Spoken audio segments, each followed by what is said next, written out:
Welcome back to the Schmoedown replay, guys. We're the Cinema Fanatics. My name is Chris Adams. And I'm Robert Adams. And it's gonna be a fun one tonight. Ooh, I'm excited. I will tell you, like, right off the bat, right off the top, I'm a big fan of Bibbiani matches. They're always fun. Bibbiani has like one of the best personalities, I would say, of all the people on the Schmoedown. And I'm not saying that just because he's joining us on the stream, in which case, let me go ahead and bring out the one, the only, the guy in the thumbnail. You know him as the Beast, Mr. William Bibbiani. Welcome to the replay. Hey, everybody. Good to see you. I am tweeting right now about this. So that's a thing. Join us. Don't tweet in public. Don't let people see you tweet. Hey now. Hey, it's good to see you all again. We were just talking about this. It's been forever since I've seen you. I love your shows, and it's a real thrill to be on one right now talking about this latest match, which you have informed me that you have not yet seen at all. Okay, Nope. So I really hope I won. It can be real awkward if I like bombed it and I only got like 2 questions right, and the whole time was just me going, I don't know, I really had an off day. Either way, let's be honest. Whether you win or lose, we just wanted to get you here because we just wanted to hang out with Bibbiani again. Thanks, guys. Whether you win or lose, we're winners because we have you on our show, and it's just fun hanging out with you. Well, it's an honor to be on your show. I really like the commentary you guys do for the Schmoedown. I think you're a really wonderful addition to the community, and I'm thrilled to be here. Well, thank you. Oh, he brought a tear to his eye. What's that? What's that in Star Trek Generations when they send off the new Enterprise at the beginning, and Captain Kirk is the one? They ask Captain Kirk to send off the ship. Just say engage. Throw some bloody tits in the eye. Oh, shut up. Yeah, I love that. That's one of my favorite lines. Like, I'm not a huge Star Trek fan, but that was one of my favorite like moments of all the Star Trek movies. So, and it was in Star Trek Generations. So go figure. Movie's not all bad. Movie's not all bad. Well, we kind of grew up with the Next Generation. You didn't realize this was going to be a whole bunch of Star Trek talk. I do a Star Trek podcast on our Patreon, so it's fine. Oh, it's totally fine. Yeah. As kids, we grew up with the Next Generation. That our parents watched it all the time, so that was the cast and everything we knew. And then when the movies came out, we're like, okay, well, we know these characters. Let's watch the movies. And so that was our real. I only have just this year gone back and watched all the other the first movies. Oh, like, so you saw like the really good ones then. Yeah, motion picture through Undiscovered Country. Yes, most of those are really good. Like those are really good movies. And actually, the number one thing that surprised me is the one with the whales was like probably the best one out of all of them. It's amazingly well written. Like it's such a good story. Yeah, that was a huge hit when I was a kid. That movie was gigantic, and people write it off now because it's the funny one. It was great, and it was going to star Eddie Murphy. What? The scientist that Shatner ends up romancing in the film. Originally, they wrote that character for Eddie Murphy to be like a marine biologist, and it wasn't going to be romance, but like it was going to be like this big star vehicle for it. And Eddie Murphy turned it down, and so they rewrote the character entirely. But yeah, they really wanted to get Eddie Murphy in Star Trek apparently, and it almost happened. And if I remember correctly, that was Catherine Hicks. Yep, from Child's Play. Mrs. Barkley, yes. Yeah, she's great. I love the Child's Play movies. Anyways, we could actually transition this and talk about horror movies all day long, and my brother would just be completely lost over there because he doesn't like them. But, that's too bad. Oh, what? That's not nice. I'm back. Yeah. Okay. So speaking of horror movies, real quick, I know you're a huge aficionado for it because multiple times I've reached out on Twitter like, hey, who can recommend a good horror movie? And you're always there, like ready to satisfy that horror movie urge with something just completely off the wall. Yeah. That last one that you recommend was like not Terror Train. It was the one with God and Satan on the train, and they were telling stories. Now I'm thinking. what the hell was that awful weird thing? Night Train to Terror. Yes, I think it was Night Train to Terror. I'm going to confirm so that. bad, but it was like one of those like so bad it was good. It's hypnotically bad, isn't it? Yes, it's Night Train to Terror. Yeah, it's so weird. Like I can't stop watching this. I like at some points I was like, okay, this is just dumb, but I was like, it's dumb, but I need to keep watching, and I loved it.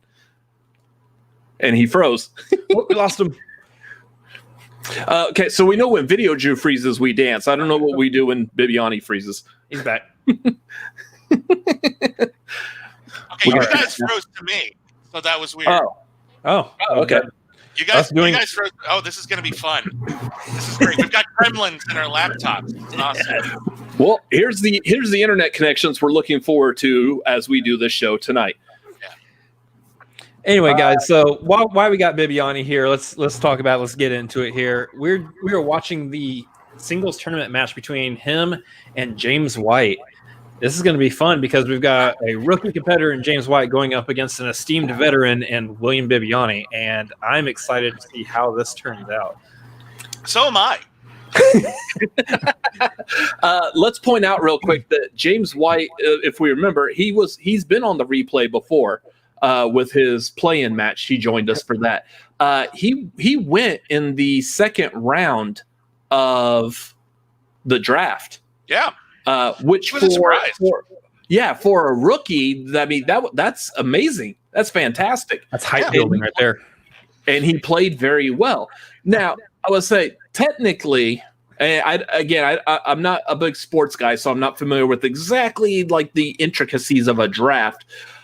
But I would have said technically, I guess you went first on the quirky mercs. It's the way the draft worked, if anyone recalls, was if there was a team that was ranked 5th or higher, they couldn't be broken up. They had to go as a set. Now, some managers, when they drafted their teams, decided to draft them one at a time, sort of ceremoniously.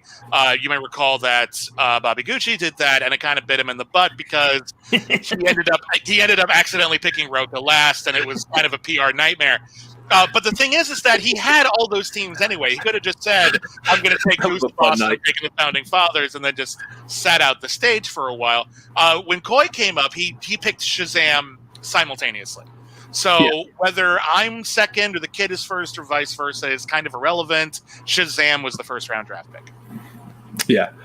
So I mean, kind of, and that's the same thing. Going back to Gucci's picks. I mean, technically, you pick the team. It doesn't really matter at what slot you actually are. Whether, like in the case of Shazam, whether you were first and Brendan was second, or vice versa. It just, for all intents and purposes, you went first round. So basically, yeah. And it was an honor. It was an honor. It was really cool. I actually was thinking that I might not because I didn't have a great spectacular, and I thought some people might be like, Bibbs can't pull it out in the clutch. But it was nice. I think the other thing I'm really excited about for this match also is that we're looking also at Coy versus Kate, and Coy and Kate are like two of my favorite people who are in management for sure. I mean, the two of them and like Winston are like some of my favorite managers in this whole thing. So I'm excited because Kate's good for some funny smack talk, but Coy's also just like been super clever in all of his like promo material, especially with the Kevin Smith. We've had a really good time at the Quirky Mercs, like planning these things with Coy. Coy is a person after my own heart when it comes to the theatricality, but also the silliness. Yeah, we both take the game really, really seriously, but we also think it's fun to let the air out of the pageantry once in a while. And the Quirky Mercs it's in our name. We're quirky. We're gonna be the fun team. So whether we're threatening or not, we're going to have a good time, and it's not going to be all about puffing ourselves up. So I will say this without spoiling anything. This was the most fun I ever had doing a promo. Ooh. That's exciting. Yeah. Other than you doing the throwdowns, we haven't been able to see we haven't seen you perform in this virtual, like other than throwdown. I was in a horror exhibition match, I think in May or June. But that was dead meat. Yep, with Dead Meat and Riley, and I think Perry was in that too. And that was a lot of fun, but that was also like the exhibition matches were sort of a dry run for what the online digital matches would be. And so I think they're a little less polished, but like still, like that was technically my first digital match. Yeah. Yeah. So this is really the first one that you've been able to bring your standard William Bibbiani opening promo to my one flavor. of these matches. My flavor. Yes. Yeah. Flavor. Yeah, there you go. Good word for it. Yeah. So very interested to see that. Going into this, I would say right off typically we like to do the who do you got? James White's very impressive as the rookie coming in, and he did very well. But I feel like the thing is looking at these, like this whole week is pretty much play-in matches against a veteran because that's the way seeding happens. I like the person in us, the reactors in us that have been watching this for years and playing along, reacting. Smart money says you go with the veteran. But this is also the week that I know a lot of people are itching and just hoping for that upset because especially corruption. That just makes good TV. I mean, let's be honest. I think Christian has talked about like how Perry's and by the way, go Mercs, but Perry's upset victory against Mike. Mike was so heavily favored at the beginning of that match, and Perry, Perry beat him, and I think quite handily too. So I think this season is actually very. Very different, not just because it's in a digital space, but also because I think the digital space favors some competitors more than others. A lot of the people who like play really, really well to a crowd and like thrive off of that crowd, they don't have that energy. And there are a lot of people who maybe aren't really the crowd work kind of players, and they might actually have a strategic advantage when they're on their home turf, like in their house. So I'm really excited. Home turf. Yeah, like I think that's the point. I think I'm really excited to see these matches, and I'm excited to see some. We've already seen some surprises, and I wouldn't be shocked if we had a few more before the tournament was over because it's a huge singles tournament. There's a lot of room for this to play out in an unexpected way. A lot of unexpected matchups, I'm sure we're going to see, and I can't wait to see how it plays out. Hopefully, I win it, and if not, hopefully the Mercs win it. So. Either way, I can't wait to see what happens. Yeah. So we'll go into the chat real quick. We've got Robert Cordova saying good evening. Hello. MovieFanobi, hello there. Tyler saying, hey, Cinefanatics and Mr. Beast. And Alan Smithy just says that you and your cats are great. Thank you. And thank you. Mine's currently bathing herself on camera. Oh, nice. And then there was a weird moth thing that is flying around. Get Whatever. it. What's your cat's name? Lola. Lola, get the moth. Yeah, get the moth, Lola. She's not. No, that's her for like the next 10 minutes right there. So, and since we got some new people popping in here, I just want to let you guys know at the top of this before we jump into the match that again.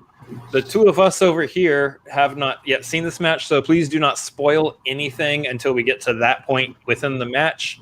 If you do want to spoil something, there's the link, streamlabs.com/cinefanatics, and you can spoil whatever you want for a 20 spot.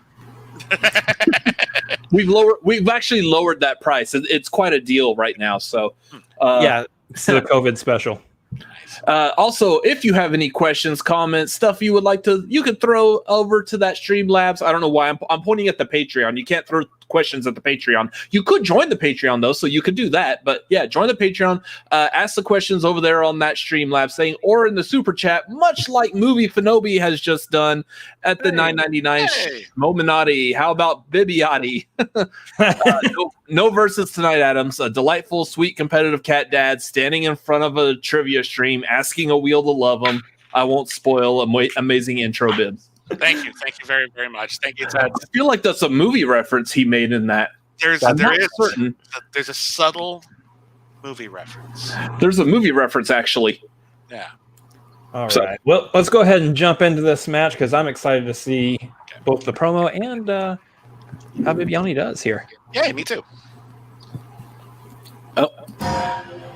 You are way better than your record show, Bibbs. You're a sweet, talented man. Your cats are lovely. Are they declawed? Okay, well, first off, thank you very, very much for those kind words. And our cats are not declawed, although we do trim their claws. We don't think declawing is good for cats, but we do trim them a little bit because otherwise back, ladies and gentlemen, to the movie trivia Schmoedown, the singles tournament. Speaking of animals doing stuff with their mouths to themselves in the background. Me as always. Nice time, Mark. He timed that perfectly right there. Just as I'm pointing it out, he's like, "Hey, look at my dog." And when you talk about tournament matchups, this is what you crave. This is that dog has been the real star of the tournament so far. Can we all agree on that? Yeah, she really has. Molly is the scene stealer. Yeah, she needs her own shirts. But yeah, he's trying to escape the jaws of the big bad beast who is looking to huff.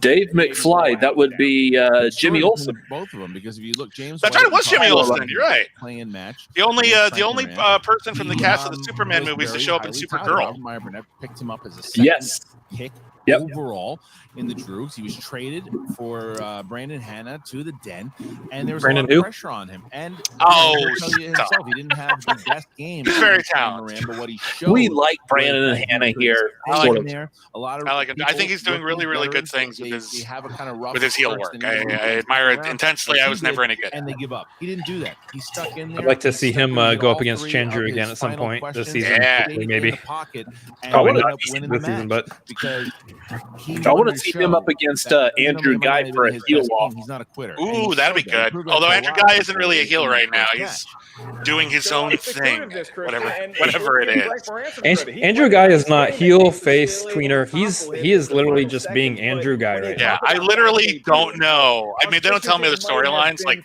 I don't know what he's doing. I know it's weird and it's weirdly captivating.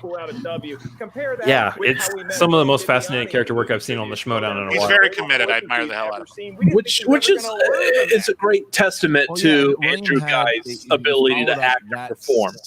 Yes, very much so. He can do almost anything. And again, he will tell you he didn't have the best sophomore season, but like say that he's retiring and the entire action arc just loses back it. in Free for All 2, even when he started to stay in there, play the game, understand it better, focus more on the personality of what William Bibbiani was all about, and as a knowledgeable, just overall. Yeah, he really guy, used to he suck. started to embrace the game, but now he's good. So thanks, Christian. Back in that same season, and then he followed it up with another. No, I had a really rough sophomore season. My sophomore season. He's not had great. My question is, at what point do we just stop talking about and just start talking about like, oh, he's been fantastic in this game, honestly. Last year, so his tournament play has been exceptional. I don't know. I don't think he'll ever live it down, honestly. I think it's just part of the narrative. The rookie this season in round one of the things I really like about you is like your personality. You have an upbeat, bubbly personality.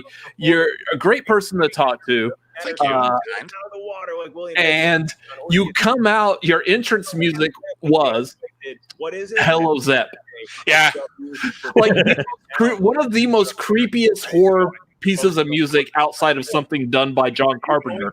Yeah. Like, well, that was originally just going to be for like my first match, and then it stuck. But okay, let's watch this.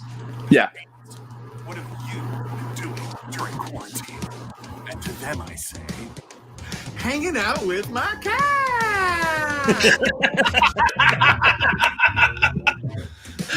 I already love this.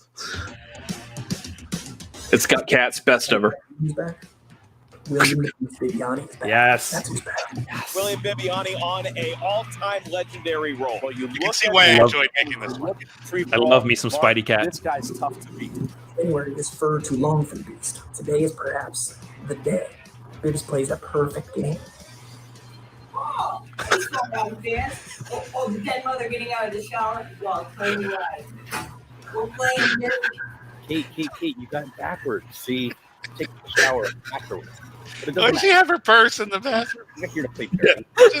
Why is it hanging up? What was she going to use it for? I performed really poorly in round one. That's a fact. I'll be the first to admit that I didn't play as well as I'm capable of in that first match against Frank. But you know what? We got the win.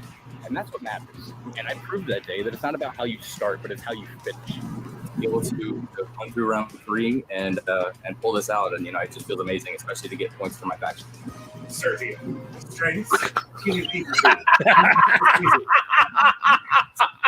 Luca, strengths, healing people food.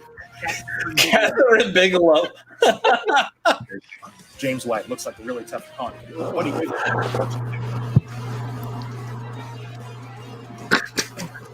Actually, pause it if you can. That pillow, that pillow on the couch. By sheer coincidence, Coy has a ton of pillows just like it. Yeah. People already noticed this. I just wanted to point out it is a total coincidence, but that is a Christopher Walken in like fancy like Napoleonic, war hero attire, and I don't know how we ended up with the same pillows, but there you go. Anyway, I just thought it was hilarious, and I think it's kismet. Plus, yeah, those pillows are just awesome. Yeah. Honestly. I hate that you rewinded that because you paused it on her making Yeah, the best I rewound it for a reason. You're talking over it. Stop it. You know what? Mute. Ooh. You think I should do? Interesting. Whatever you think James White can do, he can do better than that. Bibbiani, we're going to play dirty. All right, now I know James White is a categorically formidable opponent. Unfortunately for the Den. Unfortunately. Of course, there's always the possibility. And yes, James White is a friend. I just don't see that happening now. Hey, Luca, what's the first movie Alfred Hitchcock made after Psycho? Yes, it is The Birds. So now I'm taking William Bibbiani. An absolute what a good wizard. Look at it looks like he's in Calvin and Hobbes's Forest. And that's what I've been doing. What was the film that earned David Lynch his 3rd Academy Award nomination for Best Director? It was Mulholland Drive. Mulholland. He's good. Go down in That cat's a chip off the old block. confidently say, without pause, that you'll remember this match forever. Yeah. Oh god. And make a wand. I think you're a formidable opponent. James White, I think you're going to make this a fun game. But James White, how many cats have you studied with? I had 2. Pause it. You gotta pause that. So that was fun. I loved everything about that. Thank you. So is there like a full cut of this that exists of just like there was stuff that like there's a few things that were cut off the cutting. There's a few things that are on the cutting room floor. Like I didn't do in fact, Coy and I, we both did multiple takes of this. Tried out a few different gags, and of course, Nerd Chronic is a genius, and they found a way to cut it all together and make it work. But there were a few other like fake cat trivia questions that I threw in there. We didn't need all like 4 of them, so Nerd Chronic I think just chose whichever one he liked best, and. But yeah, basically, most of it is what you see, though. Most of it is on there, and I took a few extra like shots of the cats running around the house or like just hanging out in the window, just in case there was a place to put it. But yeah, mostly that. Yeah, that was pretty clever. I really like that, especially because like between you and Coy, I mean, you got the 2 cats. Coy's got Spidey Cat, which Spidey Cat's like one of the best cats I've ever seen in the entire world. But. I've been wanting to use the cats in an intro for the longest time.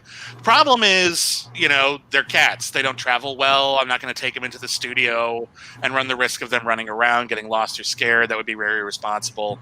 Right. So I never seriously considered it, but I always thought, like, in the back of my head, I would love to put Sergio and Luca, and if you listen to our podcast over the Critically Acclaimed Network, they have cameos every once in a while. They're meowing in the background, or they're jumping up on counters and knocking things over.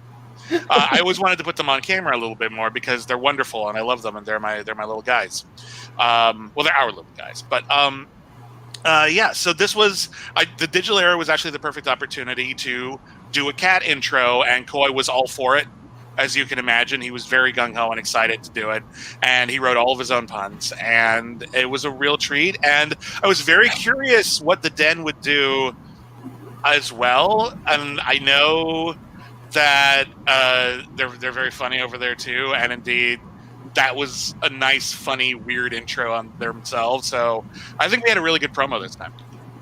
The downside to it though is like you get the Den is doing their promo and you're like, shut up and hurry up and get back to the cat.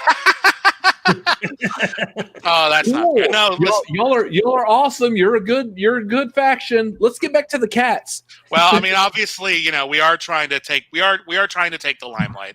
We are trying to get attention for our faction. We are trying to get attention for our players and our manager. So that's a part of it. But as any cat should.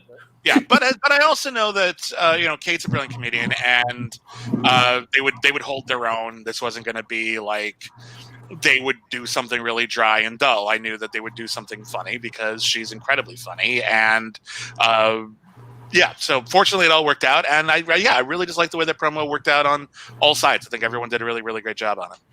For sure. Yeah. Let's jump in here real quick. Yeah, yep. MovieFanobi said, what I love about your social media presence is that you're fun and jovial, but you also admit your down days. We all have them. It's real. You also have our support. Thank you, Sir Lord Bibbiani. Nice. Thank you. And obviously, Sir Lord is a Schmoedown joke. I realized a while ago when I started going through my own mental health issues and I started seeking therapy and I started going on medication in order to alleviate the anxiety and the depression that I've been feeling, that I know a lot of people who go through this, but a lot of people don't talk about it publicly. So I made a concerted effort from that point to at least not hide it. And if it came up organically, to just say, I'm depressed today and I'm feeling a lot of anxiety today and I'm going through a rough time. And when I talk about movies that deal with negative emotions, I want to make sure I talk about how this is indeed my experience, because for a long time I was uncomfortable seeking help for these things because a lot of people didn't talk about it, and it seemed like there must be something wrong with me if I was undergoing depression or anxiety or negative thoughts, and that's just not true. So I just want to sort of be part of destigmatizing all of that. So thank you for appreciating it, and thank you for your support. And you have my support as well. We all have rough ones, and we should all be there for each other. So I completely agree, understand with this. I've been having a very, very hard down past week or so. Oh, sorry, man.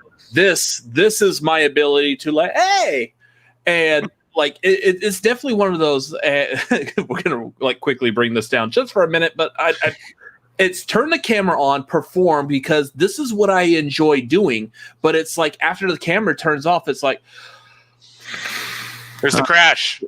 Yeah. Crash right after. I have the same thing. People are like, oh, Bibbs doesn't sound too upset on his podcast. Yeah, I psych myself up, and then the podcast is over, and I crash. And there have been many occasions where Whitney or my wife and partner, Michelle, have to psych me up a little bit because, listen, we got to record this thing, but I'm just so down right now. And they're wonderful. I'm lucky to have a good support system.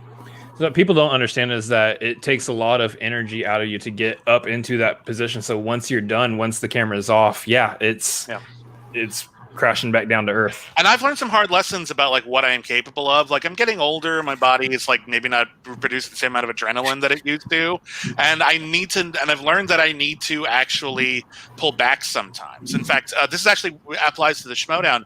At the Spectacular, we had, just before the event, this big fan expo, and almost every Schmoedown player who could make it, I think everyone who could make it was there.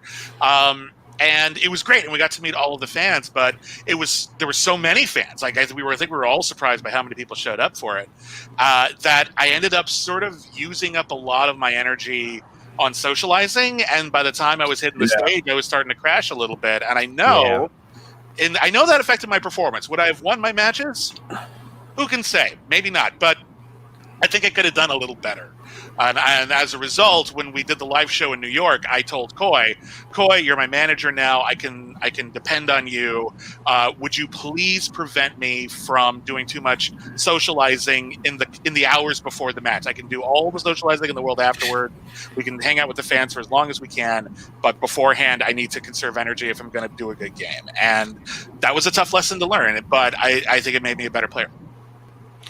I remember we met you at that expo, or met you in person finally, and it was gentlemen, we're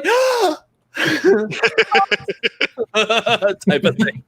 No, it's a real treat. I really do love your guys' show, so thank you. And hey, if anyone's annoyed that we took this long pause, we can get back to that show if you want. Let's call out a couple of things in the chat real quick with it. Let's go MovieFanobi. Spidey Cat is amazing. I'm also very happy you didn't reach his need. Yeah, that always happens when you have cats. You have a camera, you have cats, they're going to lick their privates on camera. Or they're just going to show you their butt. They're going to show you their butt. Like, look at my butt. I'm like, thank you, Luca. That's great. So we got, is it Hamstrocht?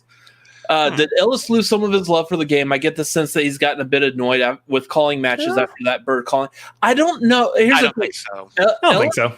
Ellis is a professional comedian.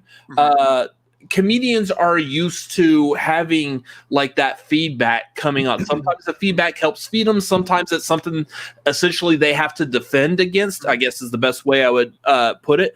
The fact that he's still able to be on camera on the spot and being on the Schmoedown commentating, all that does is just continues to help him be able to work on that that game of being able to be on and have turn a phrase, be witty. Yeah, no, I think Ellis is maybe the best MC I've ever personally met. I think he's really, really great. He's very, very funny, but he also understands, and this is really important, that he is here to facilitate the show. It's not like we're not just there to see him be funny. That's just part of the program. And with the digital era, that Ben Goddard match with the Kakas and how Ben was frustrated that it threw him off, and I don't blame him for 1 second, it's different when you have headphones in your ears. And because like when you're in a recording studio or when you're in a live setting, they're over there and you can hear them, but you can also tune them out pretty easily. But if you have your headphones on, they're just talking into your ear, and if their volume goes up or if they start, or even if they just start being funny, it can be a real distraction. And I think that was an important day for the Schmoedown, because we realized the digital area is a little different and it's going to require some modulation in the way it's presented. So I do think that since then, though, he's, you know, I don't think that exact instance has happened before. I think he's been really excellent this whole time. And yeah, he's great. He's really wonderful. And based on all my conversations with him, I haven't seen any loss of passion for it. I think he's just modulating his performance as a host to fit the digital era. Yeah. And then real quick, PC dropped in a $25 super chat. Wow. Hey guys. Streamlab. Or Streamlab. Sorry. Super chat. Streamlab. Y'all don't see it. We do. So Streamlab, guys having trouble with Patreon account, so she's covering for the past month or so. Do you have PayPal or is it Zelly? Is it Zell or Zelly? I don't know. Sure. I don't. I mean, I do have a PayPal. I don't know what it is offhand, but I want to buy you a beer. Cheers, guys. Oh, that's very, very kind. Here's what we have. We have a Patreon. If you ever want to subscribe to our Patreon, it's patreon.com/critically acclaimed network. For $1 a month, only $1 a month, you get to vote for future content in our future episodes. And we also have a new podcast we're premiering at that tier where Whitney Seibold and I are reviewing every single episode of the 1960s live-action Batman series, one story per episode. So that's just for $1 a month. And then we have more stuff at $5, $10, $20. So if you want to chip in, that's a great way to do it, and we would love to have you. By the way, y'all, that link is down in the description of this video. So, go down there, hop on their Patreon as well. All right. His name is pronounced Rockmeister McCool. That's what I thought it was saying. That's how I thought it was spelled. Yeah. All right. I'm going to keep playing it here. Yep. As we see, Beast is approaching it fun, like he has been over the last couple of seasons. James White Fun. Taking it a little bit more serious. He's got something to prove. If he beats William Bibbiani, he's approaching it tall. Then, wait a minute. What is the wizard all about? Because like we said, he pulled out the magic last time. Can he do it again? What's the spell this match? We're going to find out if he can do it, or is the Beast just going to be way too much for the brand new rookie? And the other thing, also, I'm glad I didn't have to tell you to feel free to have a seat during our stream. You don't have to. You don't have to stand during. I debated. I decided against it. I realized it was the dead That's only and for the when I'm Quirky performing. Mercs. It's been a fight. The Quirky Mercs are By the way, starting every to time I see some you move, standing, but they I really always would need get this that one. Elton John They- song they stuck in had my the head. kid win Like their every first time. round. There was some talk about changing my theme music to still on by standing, but then we moved Alonzo away from Duralde, using but licensed music, nonetheless, picked up so some it was points. kind of irrelevant. Can he do Although it? I did come out to it once for an exhibition match. You know, and obviously we talked about Yeah. the Perry.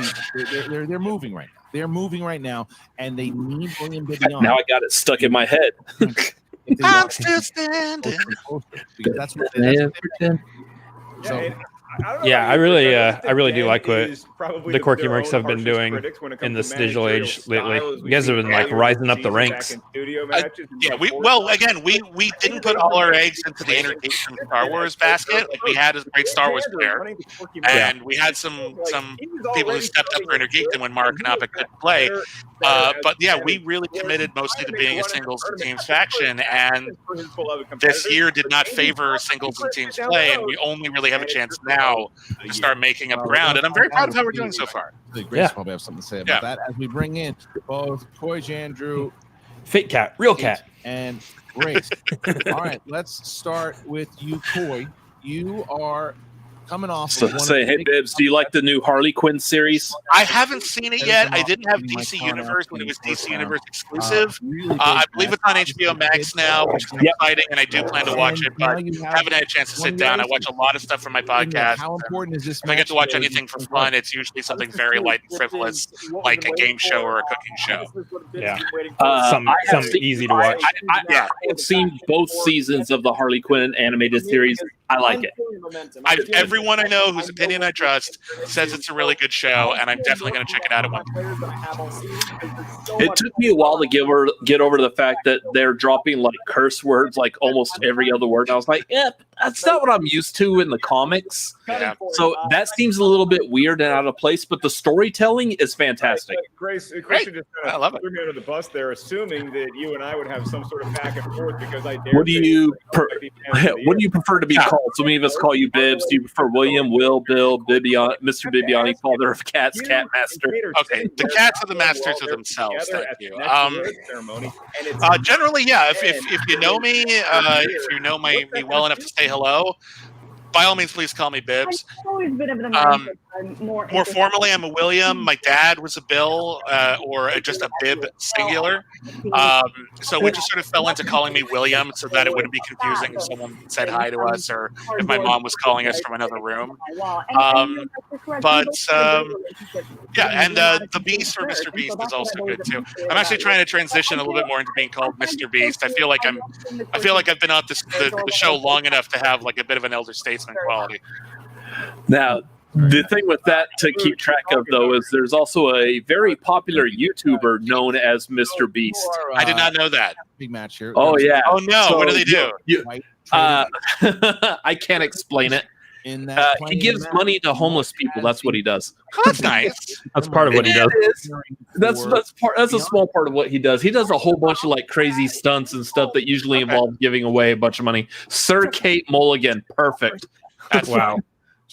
But yeah. Okay, I didn't know that, and that's good to know. Thank you for letting me. I don't want to horn in on anyone's territory. I kind of want to see I want to see your popularity start eclipsing his. That'd be funny. That would be funny. That'd be very unexpected and unlikely. I think I'm about as popular as a snobbish film critic is likely to get. Louise, that's what I'm going to be reading in a minute. I think he also has 42.8 million subscribers, so I mean, no pressure. I've got like 15,000 followers on Twitter, which I never thought I would get, so I don't know if I'm going to get any better than that. Yeah, definitely. Just want to remind them that's how it's done. Also, James, I brought something from my fanny pack for you. It's a picture of Richard Attenborough's knighting ceremony. Okay. Okay. All right. I'm going to throw this. We need to pause this right now. Pause this right now. Pause this right now. Pause this right now. Pause this right now. Okay. First off, Kate. Touche, Kate. That's very, very funny. I never said Richard Attenborough wasn't knighted. I never said that. What I said was he was then made a lord, which supersedes knighthood. That would be like calling the person doing your brain surgery a med student. Yeah, they used to be a med student. Now they're a doctor. Treat them with some respect. So I was right that he became a lord, and he became a lord 1 month after Jurassic Park came out. So 1 month in the other direction, and my challenge might have stood. Okay, so I'm proud of myself for getting it that close in a live setting with such a really specific off the wall piece of trivia. Other than that, yeah, the jokes are fair. By all means, they are funny. I'm not pretending they're not funny. I do just want to be clear about what actually happened. All right. And I would say honestly, like, have you seen some of the challenges that we've gotten this year? It's probably better than a lot of the challenges that we have. Yeah, I'm not a huge fan of how challenges have gone from something that are part of the arsenal and gone into something that is kind of like a video game exploit. So I don't want to use them that way. You need to use them because every once in a while something is wrong, something said wrong and wrong. They need to be in there, but I think planning to use challenges, like looking for any excuse to use any challenge, I don't think it works. And I think as we saw in the Who's Boss match, it doesn't necessarily work in your favor because you might use it up and then not have anything left in the tank if you have a legit challenge later. So that's my take on it. This is actually a really good question. Have you watched any of James White's Fan League matches, and had his play-in match been released when you filmed this? I had actually watched some of his Fan League matches. I always try to watch game tape on anyone I'm playing. And I did watch some of his Fan League matches, and I thought, okay, here's someman who knows what he's doing, but I think I can take him. And I did my research, and I studied what I thought he was good at. And as for his play-in match, I was able to see it ahead of time. Playing my first match, my preparation's still been the same, just studying, and training as much as I can into his brain. And I highly respect his DVD collection. It's very nice. I myself wouldn't have wasted like a whole shelf on Funko Pops. That's prime DVD space for me. But those are very fun Funko Pops. I only have a couple of Funko Pops. I think the only one I have prominently displayed is the one of Jareth from Labyrinth, which I bought like an hour after my first Schmoedown match when Mark and Draco only missed one question, and the question was a Labyrinth question. Everything there is to know. Nice. So yeah, he's a legend of this game, and it's an honor. I think I got a Porg, Audrey 2, P.T. Barnum from The Greatest Showman, Thanos, and Pennywise. There's Doc Brown. There's two Doc Browns and a Marty McFly.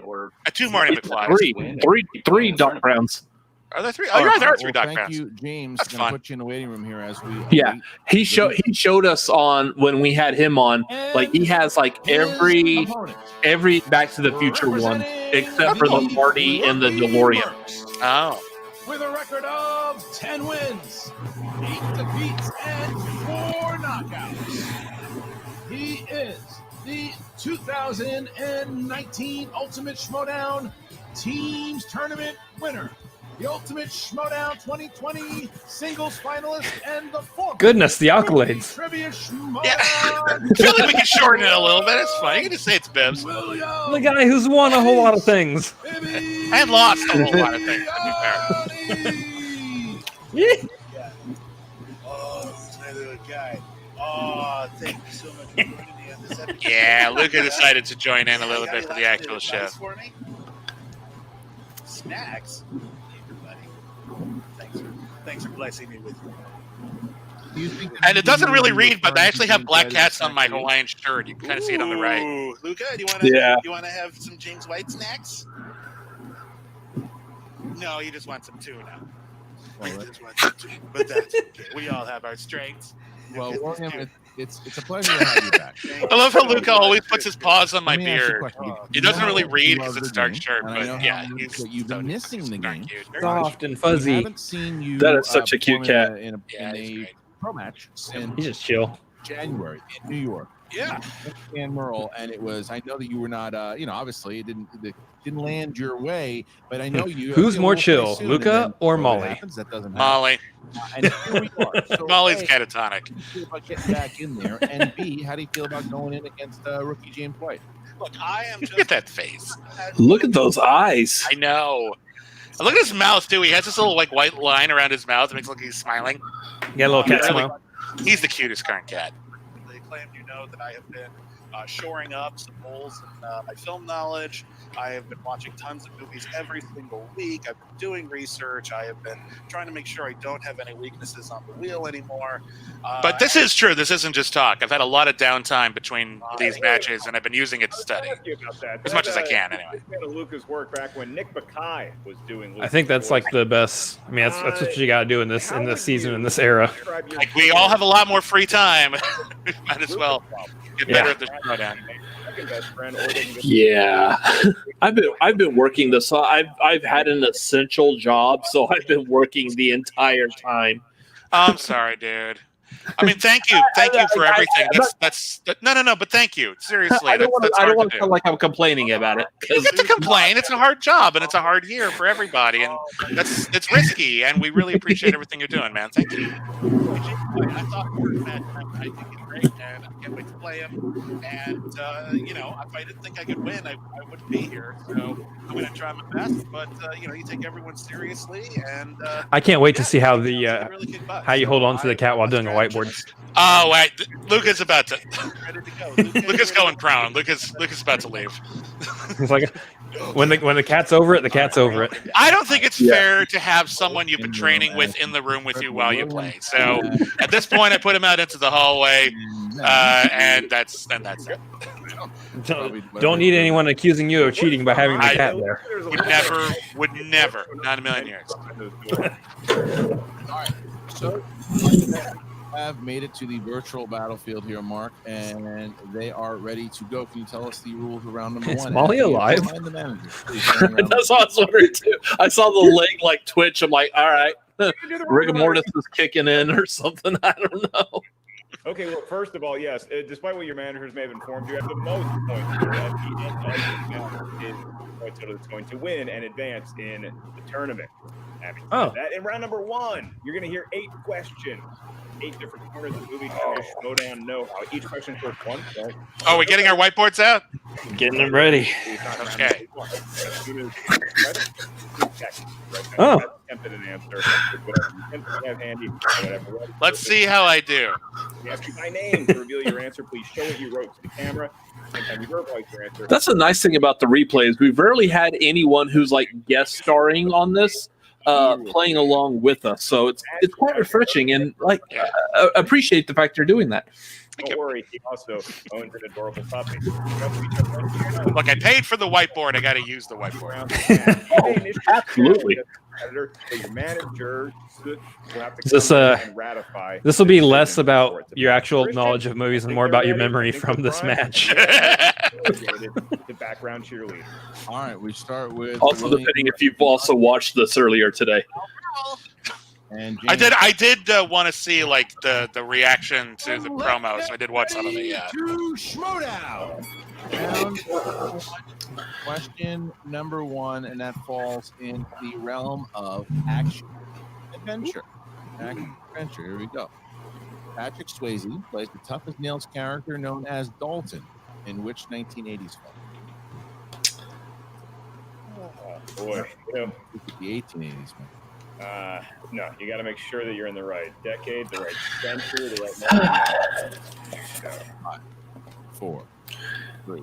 In your opinion, how important is it really to get that first question? I messed it up. Roadhouse. Well, you don't always have any control over it. By the way, it's Roadhouse. You don't always have any control over it, but it really helps put you in a good frame of mind. Not on camera. If you miss the first question, the first part of the match is, oh no, defeat. So, if you're really hoping that the first question will be a gimme, so that you can start off on a good foot. FBI agent Richie DeMassa in American Hustle. I might have to see that movie again, Christian. I remember thinking it was going to be really good, and then you were really sour on it, so then it might. I never really cared for American Hustle myself. It was all right. 5, It's not good. 4. Haven't seen it. It was okay. 2, 1. Pens down, James. Bradley Cooper. Yes. Bradley. Try again. Bradley Cooper. All right. Next question. Christian Bale. Nope. You had a 50-50 I had chance. seen it. Yeah, pretty much. 1951 drama does New Orleans DA Jim Garrison discover that there's more to the Kennedy assassination than the official story? More than meets the eye. Yeah, I know you. How much time do I have? Watched all of them. I know. Not enough. You probably have to. Well, we accept Bradley Cooper Here's what again. happened that day.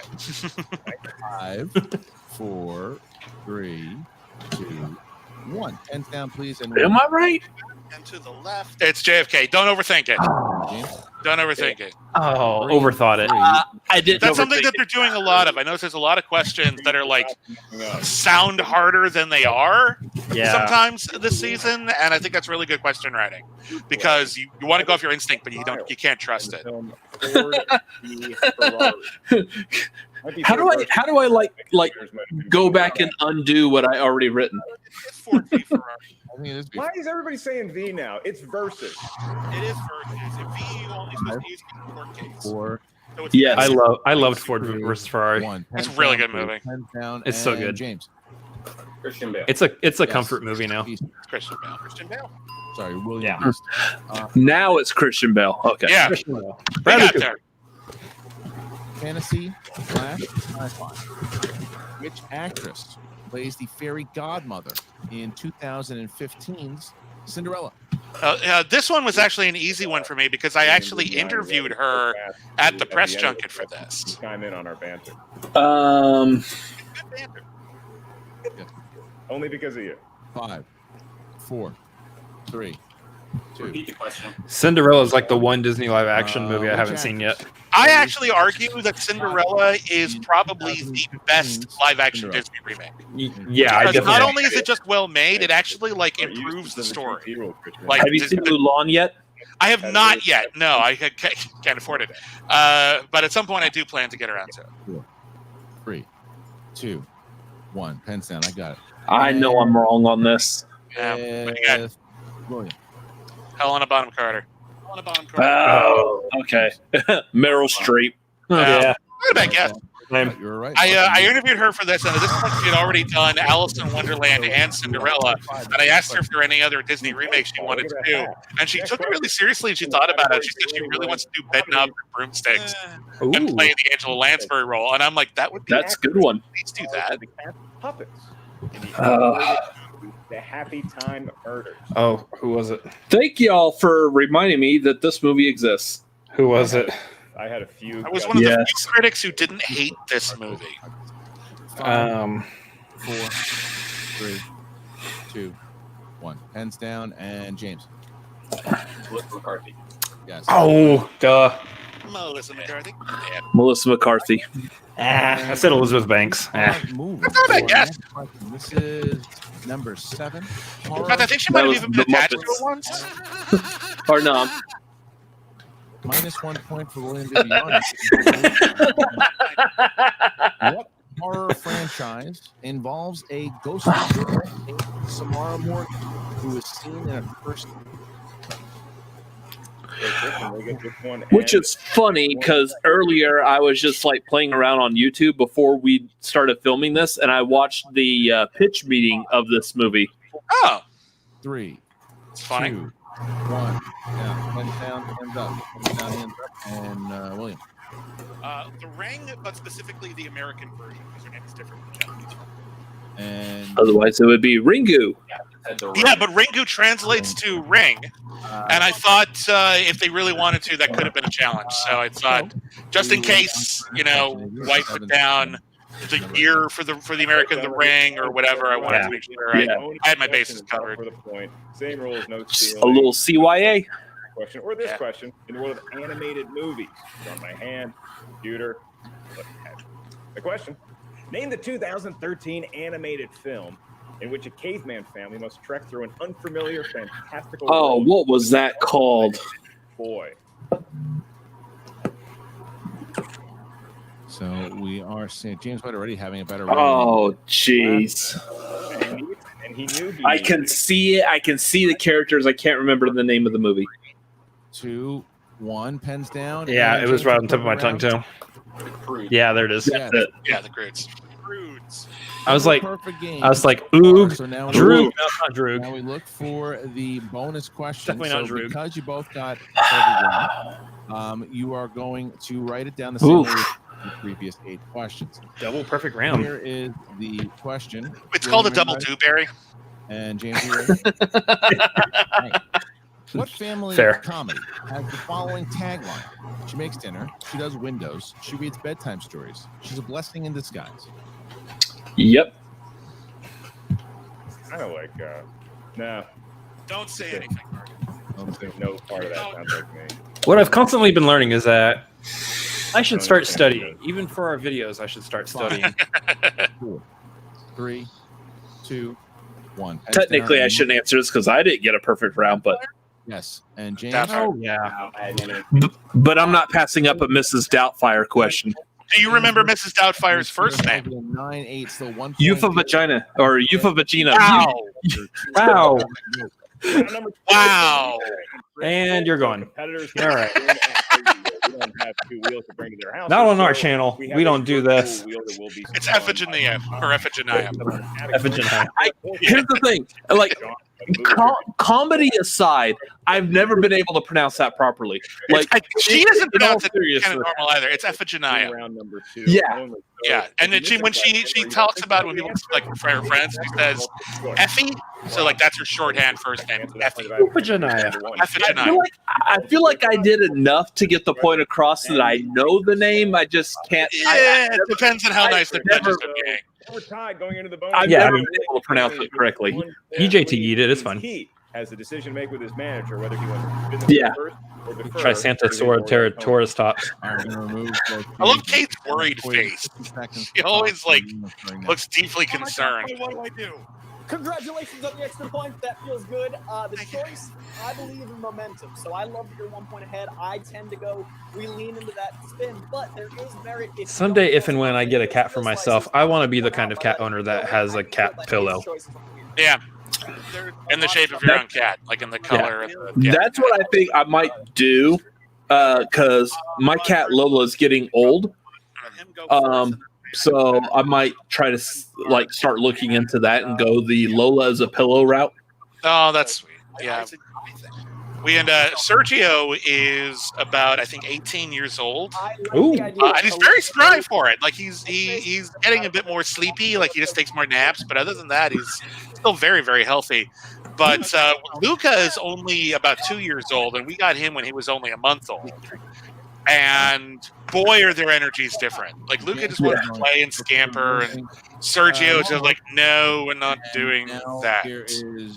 So it's tricky. It's tricky when you get 2 cats at different ages. There will be no scampering today. No, thank you very much. Do you hear cops knocking on your door because you're out here murdering this game? Okay, I'm so proud of you, buddy. You're doing great. Feeling good. Wish I could have got that bonus point, Kate. but it's only 1 point. She's great. She's so funny. I was offended by that tagline. Oh God! Hey, she just plugged our weekly movie show. That's a tagline Tuesdays at 9 p.m. Central. Hey, thank you. Good job, Kate. Good job. Thank you, Kate. Here, we'll do that later. Save us some time. We'll talk about it again in a little bit later. But yeah, never mind. I guess it didn't save us time. 1990s. I feel good with the 90s. Movie quotes: Judd Apatow, Denzel. It's a pretty good wheel. Ron Howard. Ooh. Yeah, there's nothing on here that I felt really, really, really bad about. But sometimes you just you look at the wheel and you go, oh God, no, I don't like any of this. It's like the 2 categories I put on there and a whole bunch of stuff I just don't like. I'm starting to think that Angela Bassett's been put on there by the writers, like literally every single match. Angela Bassett's been on that wheel for like all of the last 10 matches. Oh, have you seen her filmography? She has a ridiculously large filmography. Oh, for sure. Like her and Viola Davis, who was in a ton of movies before people really knew her name. So yeah, portrays the irreverent adventures of Raoul Duke. Oh, Fear and Loathing. I can never make it. Fear and Loathing in what? In Las Vegas, yeah. Yeah, the Elvis rule. I've tried watching that movie probably about at least 5 times. I can never make it. Oh, really? Well, it's supposed to be an acid trip. It's not supposed to be pleasant. That's the thing. I'm not a big drug user, so Yeah. Big? I like drinking. Oh, okay. That drinking is my vice. There you go. It's like the opposite here is that you're just you're a minor drug Question is, user. What 1998 film? Well, if I lived in California, maybe I might partake a little more, but we're in Texas, and it's never going to be legal, even when it is federally. Oh, wait, hang on. Fear and Loathing in Las Vegas. You got to let the tiger have their moment. Oh, yeah. I'm a firm believer in round 2 of like having something to do with your hands because it prevents anyone from saying, hey, where are your hands? But it also gives you like something to do, and maybe it might even potentially be a little distracting on screen if your opponent is not in the all, concentrating too hard. But that's neither here nor there. I just like playing with toys. Which actress? It's like you've played this game Teresa before. Osborne, It's like you know. Former reporter and researcher for the Chicago Tribune. Wow. Yeah, that was a deep cut. These No are one's talked some about rough that movie. questions. That movie, God, what does it come out like 98, 99? No one's talked about that in a long time. Multiple choice. Did he spin this and just go with it, or did he? Spin Yeah. Yeah. Right.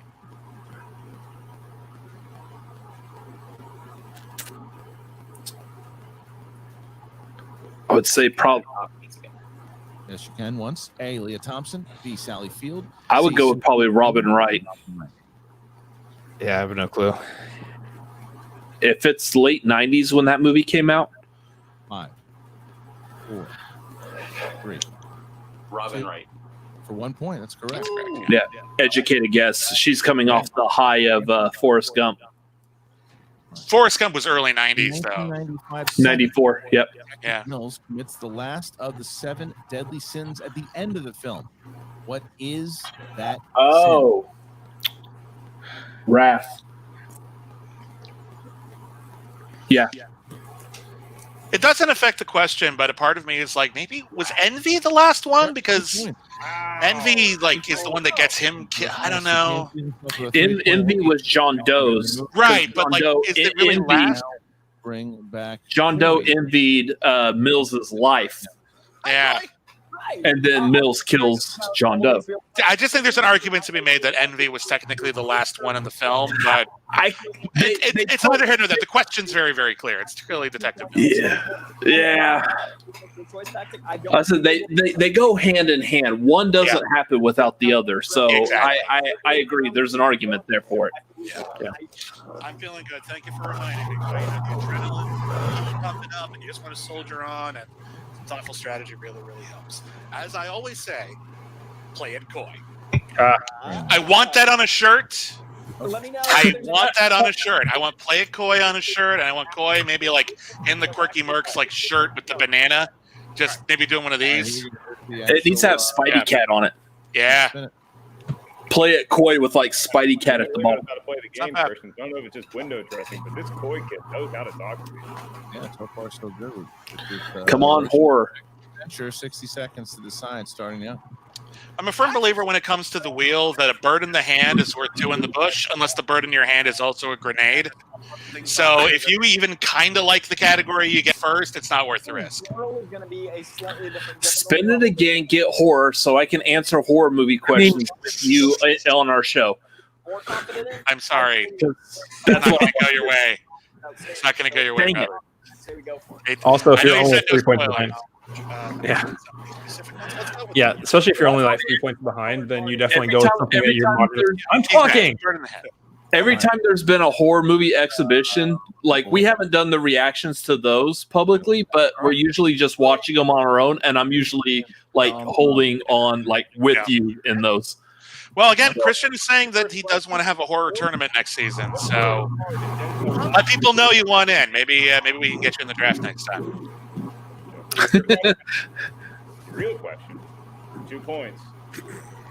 Who plays the exotic dancer Corey in the film The Last Boy Scout? Oh, I know this. Holly Berry. 2 points for So Will. did he. In the 1996 film The Laugh, Stanley Goodspeed is a mega Beatles. of what band Yeah. which he purchased? Suck at PLD. Yeah, it's the Beatles. Bibbs. Beatles. Yeah, I'm gonna need multiple Say choice. the Beatles. No, Bibbs. Is it A, the Rolling Stones? No, B, Bibbs. the Who, C, the Beatles? It's see the Beatles. Bibbs, see the Beatles. Bibbs, see the Beatles. Say the Beatles. Say the Beatles, Bibbs. Say Bibbs. the Who. No! Why?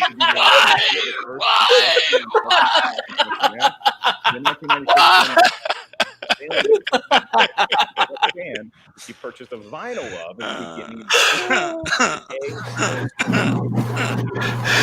Beatles or Queen? The Beatles. He heard you talking to yourself. You gave Always him my the greatest answer. fear. Yeah, good job. Gave him the answer. Always my greatest fear. I'm going to give off psychic waves and just reveal the answer by accident. Through time. Will you find two warring factions? Small soldiers. Small soldiers, yeah. This took me a second because I didn't think of that as an action movie. I thought of that as like a family film, but yeah. 2 points for William. He's back on the right track, Christian. Archer of the Gorgonites. Correct. Yeah. Gorgonites. All right, this is your It's an underrated final. film. Yeah, it's really good. Except for the Spice Girl song that they play. William, what Good. is Spice the Girls are underrated title too. of the fourth film in the Resident Evil Who franchise? cares? I studied these movies so hard. I'm not going to lie.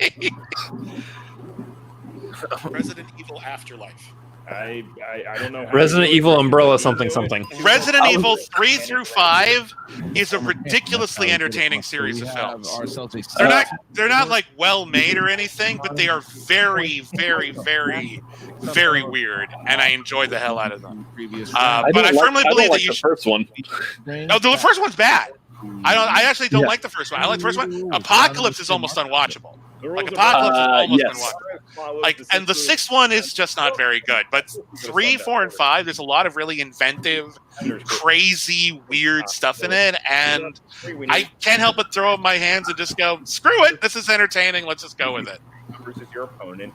They can range from 1 to 20. Each one response. Now, what's funny is, as bad as I like, as much as I don't like those movies, I thought the fourth one was like aftermath or. Good to see you advancing. Like the actual like subtitles don't make a lot of sense. Like they have very little to do with anything, and it's kind of like that video about how like all the Star Wars movies have the wrong subtitles. You could say the same thing about Resident Evil. Yeah. If I were to name a Resident Evil movie, it'd be like Resident Evil. Evil lives here. I like it. You're only a step above Uwe Boll at that point, but I mean.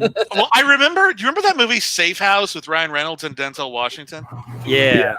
The tagline for Safe House was something like "Nowhere is safe," and I'm like, then you picked the wrong title for your film because you called it a safe house. That would be like if the tagline for Boogie Nights was Boogie Nights. Nobody boogies tonight. Then why did you call it that?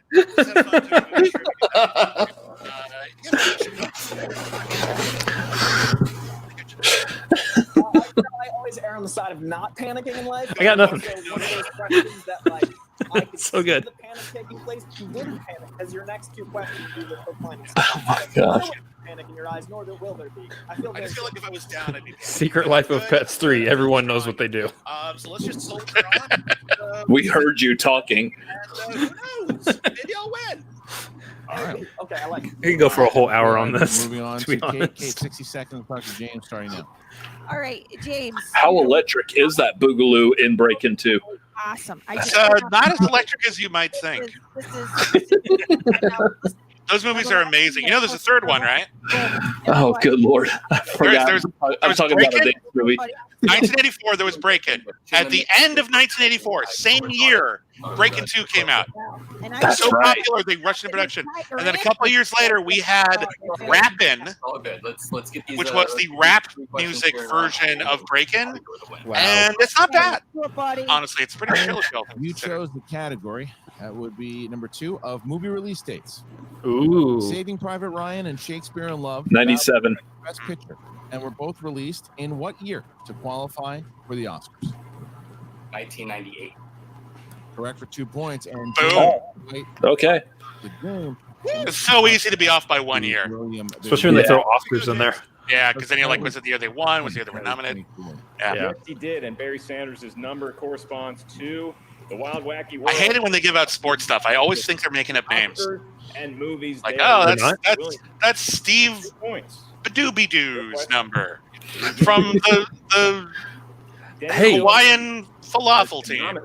For best director He's fantastic. Put some respect on Steve Badooby-Doo's name. Sorry. William Bibbiani, the Beast. I don't know sports. It was Arrival. Okay. Very solid. I didn't know if it was Arrival or Sicario. James White. Yeah, Sicario, I think, was only nominated for cinematography and I think maybe one of the sound design awards. Could I be wrong about that? 2010 to 2019. His Dune is going to be good, though. I don't know. I haven't seen it yet. Question mark. No, I said it's going to be good. I don't know. 3 point. Oh. I'm not allowed to make that distinction yet. I'm a critic. I have to see it first. Matthew McConaughey's character name. Oh. Mud. Isn't his name Mud? Spoiler alert. Yeah, it is. Yeah, that's a really fun question. I love it when they do that. I love it when they do that. 5, 4, 3. They did that at our teams match with the birdcage. Like, what was the name of the club in the birdcage? And it was the birdcage. And I actually psyched this out of an additional point because my first thought was, it's the birdcage, right? It is I was like, they can't possibly do it. Is what it was meant to do, and it did exactly that. So here, God dang it, PJ, you did it again. By William Bibbiani was. I do think the question writing team is killing it this season. There's a lot of really good, interesting questions. Come at things from different angles. I really, really think they're stepping up their game this season. Interesting. Fun fact. Your question. PJ, you rapscallion. Yeah. You rapscallion. Angelina Jolie was the question that got me TKO'd. And the teams match was spectacular. Christian, William Bibbiani. Hackers. Yeah. I actually hosted. I was thinking Existence. I gotta applaud the writers Existence. I think both. Yeah. She wasn't in that though. No, I got the Jennifer Jason Leigh. Yeah, I can totally see how you did that. I love Hackers to pieces. I can answer almost any Hackers question. Whitney and I hosted a screening of Hackers at the New Art Movie Theater in Santa Monica a few years ago. It was really great. He misses it. Really packed house too. That movie has a big Go cult. on to the next round. Sounds awesome. All right. Yeah, it was cool. James, you chose category number 4. Category 4, James. That is in the realm of Disney movies. Disney movies. All right. Here is your 5. In the film Tarzan, what animal do the elephants originally think that Tarzan is? Now that's a 5-pointer. You have to see the movie to know that. They think he's a gorilla or monkey or. Hey. I'm not telling you. 5. I will tell you this: if I'd gotten this 5, I wouldn't have known it. 2. First. I don't think it. I don't think it's a monkey or a gorilla. It's not really guessable. It's really left field. The elephants originally think Tarzan is. Fantastic camera work, by the way. Thank you. I was trying to think of like how I can play with the space. That works. Is it like a mouse or something like that? I don't know. 4. By the way, kudos on your nose hair trimming ability. It's fantastic. In Tarzan, what animal do the elephants originally think? Just because I grow a beard doesn't mean I'm growing everything. You got to. Yeah, absolutely.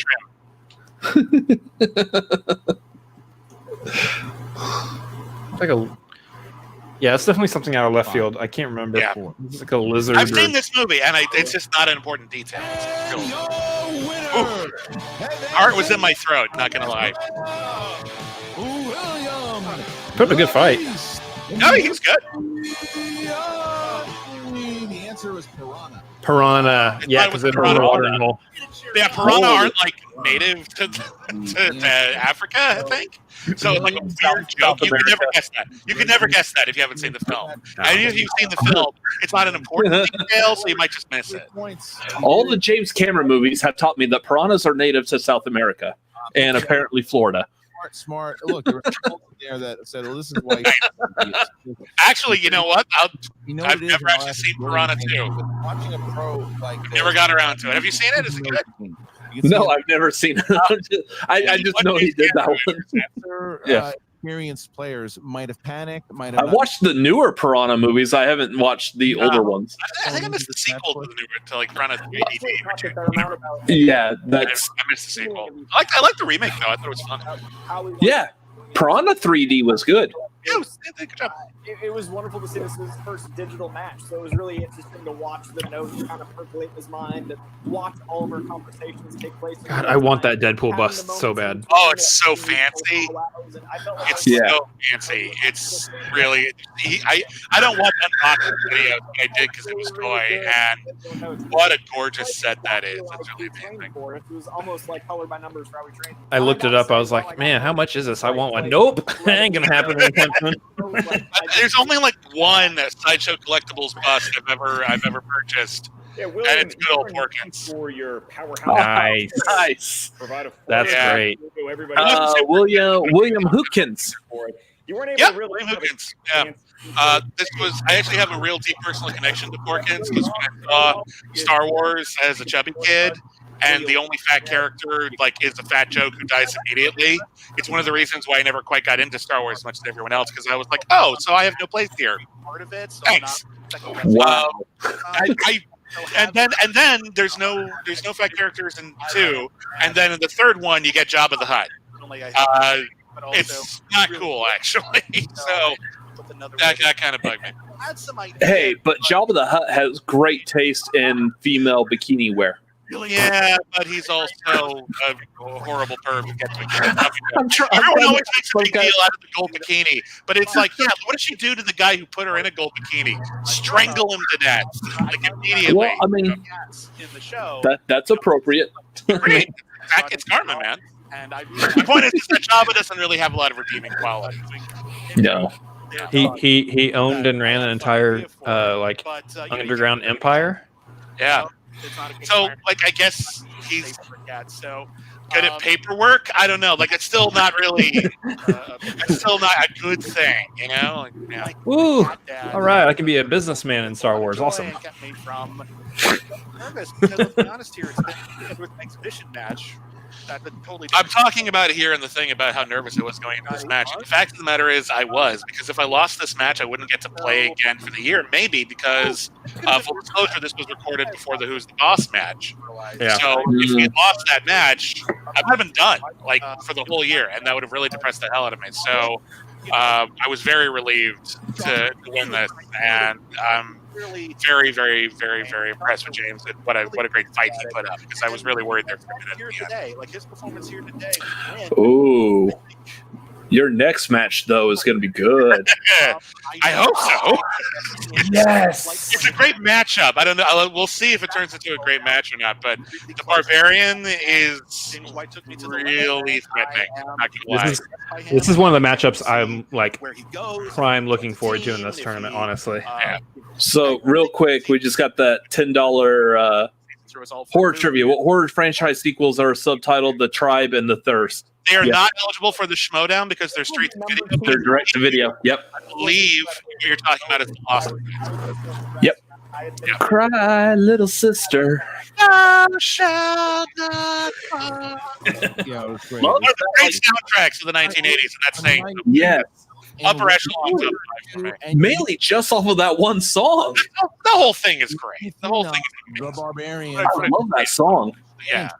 A lot of people. The Tribe, they remade that song. I believe it was Really? Aiden. Competes. I didn't see that one. That's interesting. Okay. The movies, I mean, compared to the original classic, the remake. Original's the high watermark. Or the bracket. But Aiden covering "Cry Little Sister" is fantastic. They did a fantastic job of that song. That's cool. To isolate, and Apparently, Marilyn Manson also covered it, which. and he is one of the most formidable threats I could face in the entire tournament. Yeah, I'm talking about Barbarian right now. And, that guy. The tournament, he's the That guy's good. of the Schmoedown. Yeah, that's going to be a good one. I really hope so, you guys. Studying my butt off. Because, like, seriously, I'm in a bad corner of the bracket. Like, James White is not a seasoned player, but, like, everyone else down there is really tough. Like, even if I get past the Barbarian, I'm like, I might be up against, like, Chance or Liv Shannon Miller, who I feel is really underrated. Like, they're all really tough competitors. Like, there's no easy path for me. If I make it all the way, it'll be a miracle. But we'll see. With people inside of the Finstock, You can say that there's no easy way out. Your noted feud with John There's Wilson no shortcut home. struggles, if you will, with Dan Merle. And Good night, everybody. We just quote Rocky songs. I like Rocky. Love Rocky. I'm so mad he's going to edit out the robot of Rocky 4. Like, exactly. Like it was stupid. You know what you did. You knew it was stupid at the time. You still did it. But it's part of me now. That's not really I had a theory for the longest time that Rocky 4 wasn't a real movie. Like, Rocky 4 was a fake movie within the Rocky franchise that Rocky Balboa starred in as himself. And it was a stupid, like, jingoistic, ridiculous Hollywood version of what actually happened to Apollo Creed and in the Ivan Drago fight. Because that movie is tonally different than the rest of the franchise. It's so different. And I was kind of mad initially when Creed 2 canonized it and made it, like, totally official. But then Creed 2 was so damn good, I didn't care. So you're like, I thought Rocky 4 was not a real movie, and then I saw Rocky 5. I was like, no, Rocky 4 is a real movie. Rocky 4 fits. All right, well, thank you both Coy and William. William, congratulations on a very, very very smart game here today. As William Bibbiani sees himself advancing to the next round. The Mercs pick up another 3 big points. Matt for the So we were correct. Perry Nemiroff, William Bibbiani. So here's a question. This is a behind-the-scenes question. I actually have a kind of like a similar question to piggyback off of this. So if you want to answer this, you said during the interview you saw the Barbarian Whitney match. Do all competitors get to see all the recorded matches weeks early? If they're available and if they're edited together, it's not outside the real possibility that you can ask for it, especially if it's you gotta be okay. feeling good because but it's not like we get links to everything. No. You took you had so kind of what I'm piggybacking on. Again, feel free to refuse to answer it if you want, but your next match is against the Barbarian. Have you already filmed that at this point? I will not tell you one way or another whether or not I filmed any future matches. I don't think that's. I will say this: this one was recorded, obviously, and it was recorded before the Ghost Boss match. That I think is public knowledge. And you can even tell it from like sort of the stuff Christian says about when the last time I played was. But I don't think it's good to like build that too far because there's 2 possibilities. Either it hasn't happened yet, and people are going to read a lot into it and start like making a lot of assumptions in the training that we're doing, which may or may not be accurate because we're doing Letterboxd or whatever.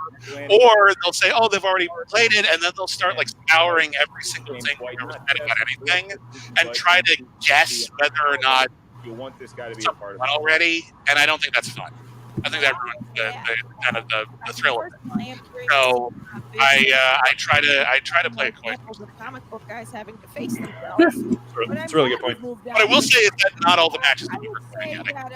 Yeah, I mean, so I actually feel I know this is going to be a little counterintuitive. Stay with me, guys. I'm actually happier with this loss than I was with his prior win. Because you guys are now seeing the James White we know and love and are confident in. So, I'm totally with Kate here. This is a really, really good. It sucks to lose, but there is a big difference between a good loss and a bad win. Like, I didn't play my best, but I lucked my way into it. This fortune favored me. And you win, but you don't come out with a lot of confidence. But if you make it all the way to your 5, it was a tough question. You just didn't win it, and it wasn't your day. in my experience, you can come out with a lot more confidence going into future matches. So I think Kate's actually 100% right. I don't think she gets enough credit for being like a good supportive manager. No, Kristen, you're always just such a sweet, friendly presence here at the Schmoedown, and I appreciate you never singling me out and never being very, very biased in all of your commentating. I've always really loved that about you. No, I have to say, that's an amazing shirt. Oh, feminist, but it's in the Metallica. Yeah, that's cool. This neck and neck is oh. like Kate said, we told him to hold back last time. It's such a cute little chihuahua. That's Chihuahua, yeah. As I always say, But I mean, Chihuahua cats. Come on. Oh, they're all sweethearts. And you agree here. This was a fight, and William. Yeah, but for real, can someone check on Molly? She just passed the hell out, didn't she? I love it. Here for the Wizard, who goes 1-1 with the final score here, ladies and gentlemen, of 21-19. William Bibbiani taking the win from a very game James White. So yeah, thank you that to James. that point was correct about James White. So I mean, that goes back to like if you go back and watch Rachel Silvestrini against John Roca. I think she's talked about it. I think Christians might have even talked about it at one point, where it was she lost the match, but she still won. Yeah, she won her heart. She proved that she's really good at it. Yeah, she did so good against Roca, and Roca's like one of those top tier like veterans of the league status type people, and you're able to lose, but you're so close. It's like, all right, you're definitely good. You're definitely 9 big points. I think that's where we all said like this was going to be like her year, and I think outside of pandemic, this would have been her year for sure. I think the Pride made a really, really great run, and I think under normal circumstances, those matches between the Pride and then Final Exam and Shazam and maybe even the team's title match, they all probably would have happened at or before the Collision in June normally. That's plenty of time for the Pride if they had lost those matches to pick themselves up again and make a bit more of an impression. And this year has just been really brutal. Like there's a lot of people who at this rate, they were drafted, and through no fault of anyone's own, they might not get to play at all this year. Yeah, that's things. And there are people who like they've been waiting to play, and then they might get like one match, and then they're out of the tournament or the team's tournament or whatever, and then that's it for them. It sucks. We all want to play this game. We all want to produce as many matches as possible, and we're all doing the best we can in a pandemic. You know, there's only so much we can do about it. I think hopefully that even if next season we can't all come together in a studio, we've got the digital matches down now to more of a science, and we should be able to produce the show that I think everyone wants to produce. I know Christian wants to produce it. So yeah. Atlanta all over again. So get your tickets now at the Schmoedown. I definitely think next season we'll probably still start off with some digital matches at the beginning, but hopefully by summertime, hopefully everyone's able to get back into a studio and it's safe to do so. We all want it, but we all want it to be safe. That's exactly what it's got to be. So we'll see. We all want to do it, and I would be surprised if the digital matches are over and done with. There's probably going to be an excuse to do them because nowadays, like, we have people who might like be moving away or whatever. It might be nice to be able to actually have them still be in the league, or live in Texas. Yeah. Actually, I was thinking that too. Because I've seen you guys. You guys are good. You guys can hold your own. Ultimate Schmoedown, the biggest one we ever had, and all we want from you guys are throw in those. That might cause a certain quirky manager to maybe want to, pick us up for free.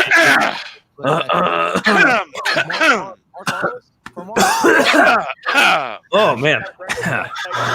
Everyone's okay. No one's got COVID, right? Wear your masks. Harlock, and we'll see you next. Wear your masks. But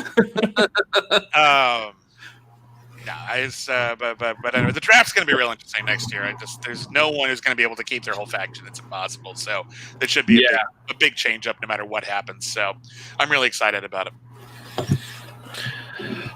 So you won this match. Like we were saying, this was a really good match. James White definitely played very well. Took it down pretty much down to the wire almost. The next one you have to face though is Barbarian, who's been like a rookie darling this year. I know. Sorry, I didn't mean to like have to remind you, but no, it's fine. It's fine. I remember like last season, like I made it all the way to the finals in the singles tournament, and I had this murderer's row of tough competitors, and every single one. I think every single one, at least one player had to get to their 5. I think every single time, except and Ben knocked me out, but I did get to at least answer my 5. It was not easy, and I remember thinking to myself, well, at the very least, I've improved my rankings. My win to loss ratio is better than it's been in a while, and so hopefully next time I'll be able to actually like maybe have a slightly easier path in the turn. No. And a big part of it is that we actually have had an influx of really talented rookies this year. Like Barbarian is 1-0. Yeah. Well, I guess 2-0 now because of the tournament, but he started 1-0 going into the tournament. That's not an amazing record on paper. But then you look at the matches and you're like, oh God. Oh, he's good. He's really, really, really, really good. He knows his stuff. I've talked to him in person back when we were still doing in-studio matches at the beginning of the year. He's also just a really nice guy. But I have a lot of respect for him, and I actually see in him a bit of a kindred spirit because I think he approaches the game kind of the way I do, which is you want to come in and be a juggernaut of general knowledge. Mm-hmm. But he's also really big and theatrical, and I respect the hell out of that. That's the way I like to do it. So I think it should be really interesting. It's going to be playing like a mirror universe version of myself. I can see that. I mean, here's the thing. Like, we had him on here last week, and we were talking to him about facing you and just his experience in the game also. And first of all, he's not only is he like super knowledgeable, he's got the game down. Yeah, he knows it. Like, it's one of those, like, you see rookies come in and maybe some of them are still trying to feel their way around, or you have some veterans who are still trying to feel their way around it in places, but he's got the game down. He does. So like knowing that, like what is your way of preparing for him? I mean, I've watched as much game tape as exists on him, which is to say not a lot. And like a couple of questions that he's missed so far, like who's to say that's actually a weakness and not just the one thing he knew or had a brain fart about, right? Yeah. So what I'm prepared for with the Barbarian, because I know he's got an enormous amount of knowledge, and I know that he's got the full support of the Finstock Exchange, and a lot of the people on that faction take this game very, very seriously, and they've talked publicly about how they're training together, and they're quizzing each other constantly, and I know Barbarian is part of that training process. What I have to just acknowledge, and this is kind of what I was talking about a little bit in the Who's the Boss match, strategy is important in this game. No one's pretending otherwise, but strategy only gets you so far if you can't answer the questions. And at some point, you're just going to face someone like the Barbarian or Dan Murrell or just someone who knows a ton about movies. And it doesn't matter really what you put on the wheel. It doesn't matter really what they get an opponent's choice. What matters is that you keep your head in the game, you trust your knowledge, you're prepared on the day, and then you play your heart out. And if an opportunity comes up to do something strategic, you take it. But that's not necessarily going to be the case, especially in a seasoned competitor or, in the case of Barbarian, someone who's been studying the game and is totally ready for it. So what it's going to come down to is, I think, who can answer the most questions. Yeah. That's going to be it. Like unless I screw up and say an answer that's very challengeable or something, and that can totally swing the game, or vice versa, that can happen no matter what. These types of things are I think you prepare for that, but you can't make them happen. So you be ready, you be conscious, you be on your game, you pay attention, and you try not to get in your own head, and you just try to answer the questions in front of you. Because I honestly believe that there's some players who, strategy or not, all that really matters is, do you know more trivia that day? Yeah. Some players you can beat like in the headspace. We've seen it happen. Players just like get in their own head or get psyched out or give up mid-match or whatever. But like the top tier competitors, I feel, are the ones who, if you stripped away all the strategy and just gave out the trivia, they would still be very, very competitive and fierce. And I know he's one of them. So I'm very, very prepared. I've studied harder in the last month or two. I'm trying to remember when we started making the tournament official and started releasing brackets and stuff. But we've been studying harder in the last couple of months, and we've been studying different wheel slices, new wheel slices, old wheel slices that people didn't think we were good at, and we're just ready. And by we, I mean the quirky mercs, but especially the kid and I. We train together a lot. So moving into your next matches you have coming up. First of all, do you have any more ideas for virtual promos that you could do? I do and I don't, and a part of it is the limitations of what I have available. I don't have a lot of great technology. I don't have a lot of great cameras. I don't have a lot of sets or costumes, at least none that haven't been used already. We do have some fun stuff we're gonna do, but I love the entrances, and the entrances are one of my favorite things I get to do with the Schmoedown, but in the digital era, they're just hard to do. So I'm trying to be as creative as I can, but I have had to resign myself to the fact that this season I'm not going to be able to be the theatrical show person that I usually want to be. I just had to resign myself to that. There's only so much I can do. So I don't like that. That's not my favorite part, but whatever. It's what I got. So in short, everybody out there, socially distance yourselves, wear your mask, because we all want to see Bibbiani do his theatrical best again. Yes, I have this big, long laundry list of things I want to do, but so many of them only work in public or at least on a soundstage. So, yeah. And then real quick before we start wrapping this up, board trivia. I'm Broke Edition. This filmmaker directed Stage Fright, The Church, and Cemetery Man. Michelle Soavi. Michelle Soavi. I'm a huge fan of Cemetery Man in particular. And they also did a really, really cool Italian TV miniseries called Uno Bianca, which is basically the Italian version of the movie Heat. And if you can track it down, they had a decent DVD release 10, 15 years ago.